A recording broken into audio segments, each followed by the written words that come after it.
ओम श्री परमात्मने नमः। श्रीमद्भगवद्गीता अथ द्वादशोऽध्यायः। अर्जुन उवाच एवं सततयुक्ता ये भक्तास्त्वां पर्युपासते ये चाप्यक्षरमव्यक्तं तेषां के योगवित्तमाः। श्रीभगवानुवाच मय्यावेशमनो ये मां नित्ययुक्ता उपासते श्रद्धया परयोपेतास् ते मे युक्ततमा मतः। ये त्वक्षरमनिर्देश्यम् अव्यक्तं पर्युपासते सर्वत्र गमचिन्त्यं च कुटस्थम् अचलं ध्रुवम् सन्नियम्येन्द्रियग्रामम् सर्वत्र समबुद्धयः ते प्राप्नुवन्ति मामेव सर्वभूतहिते रताः। क्लेशोऽधिकतरस्तेषाम् अव्यक्तासक्तचेतसाम् अव्यक्ता हि गतिर्दुःखम् देहवद्भिरवाप्यते।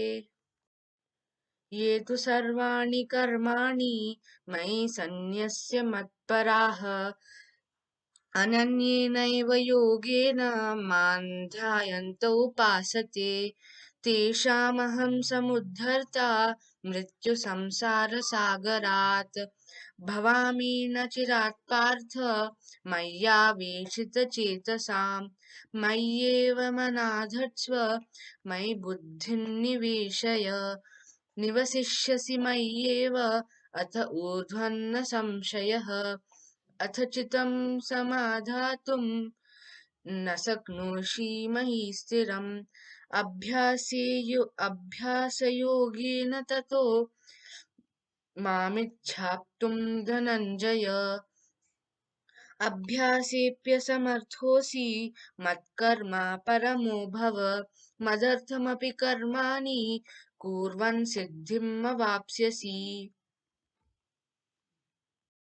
अथैतदप्यशक्तोऽसि कर्तुं मद्योगमाश्रितः सर्वकर्मफलत्यागं ततः कुरु यतात्मवान्।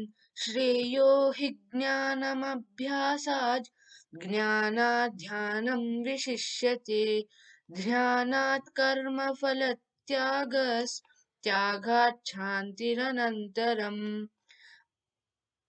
अद्वेष्टा सर्वभूतानां मैत्रः करुण एव च निर्ममो निरहङ्कारः समदुःखसुखक्षमी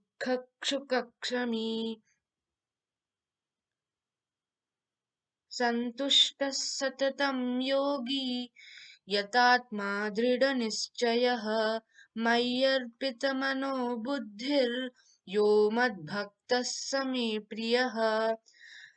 यस्मान्नो द्विजते लोको लोकान्नो द्विजते च यः हर्षामर्षभयोद्वेगैर्मुक्तो यः स च मे प्रियः।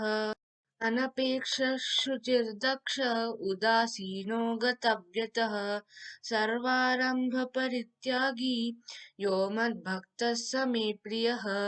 यो न हृष्यति न द्वेष्टि न शोचति न काङ्क्षति शुभाशुभपरित्यागी भक्तिमान्यः स मे प्रियः।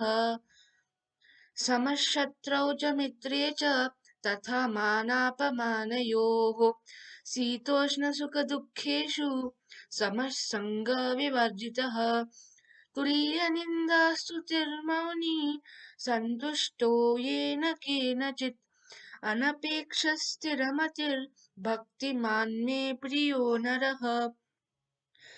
ये तु धर्म्यामृतमिदं यथोक्तं पर्युपासते श्रद्धधाना मत्परमा भक्तास्तेतीव मे प्रियाः।